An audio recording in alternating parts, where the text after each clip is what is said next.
Would you believe me if I told you that the peaceful Japan we know today was once one of the most feared military powers in the world? Yes, you heard it right. Japan once threatened half of Asia with warships, fighter planes, and a fanatically loyal army. But with no nukes, no official army, and a constitution that literally forbids war, it is now one of the most peaceful nations in the world. In this video, we're diving into the rise and fall of Japan's military power, and why, despite having all the means, it never built nuclear weapons. In the late 1800s, Japan went through a massive transformation, the Meiji Restoration. They went from samurais to steam engines, swords to rifles, and in just a few decades became a modern military power. By the early 1900s, Japan shocked the world, defeating China in one war, Russia in another, and soon built an empire stretching across Asia. In World War II, Japan was feared. It became a major Axis power, expanded aggressively into Korea, China, Southeast Asia, and even threatened Australia. The Japanese military was brutal, efficient, and dominant. But this expansion came at a cost. In August 1945, the United States dropped 2 atomic bombs on Hiroshima and Nagasaki. The cities were flattened, and over 200,000 people died. It wasn't just a military defeat. It was traumatic on a national scale. And in the aftermath, Japan surrendered. But here's what most people don't know. The US didn't just defeat Japan. They helped rewrite Japan's future. After the war, Japan went under US occupation, and its entire political system was reshaped. In 1947, a new constitution was imposed, heavily influenced by American officials, especially General Douglas MacArthur.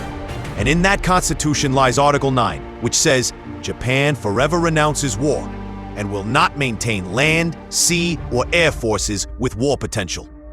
Can you believe it? A country that once had one of the most aggressive militaries is now constitutionally banned from having one. And yeah, nuclear weapons were completely thrown out of the equation. What's interesting is that Japan could build nuclear weapons tomorrow if it wanted to. It has over 9 tons of plutonium from civilian nuclear reactors, one of the most advanced space and missile programs, highly skilled scientists, and cutting-edge technology. But they still won't. Why? Because of trauma. Japan is the only country to have suffered nuclear attacks. The trauma of Hiroshima and Nagasaki runs deep, culturally, politically, emotionally. Poll after poll shows the Japanese public is strongly against nuclear weapons. Even right-wing parties struggle to bring up the idea. But instead of pouring energy in the weapons, Japan turned inward and upward.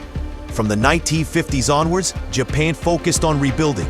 With help from the US and a serious cultural pivot, they became an economic and technological powerhouse. Companies like Sony, Toyota, Panasonic, and Nintendo reshaped global markets.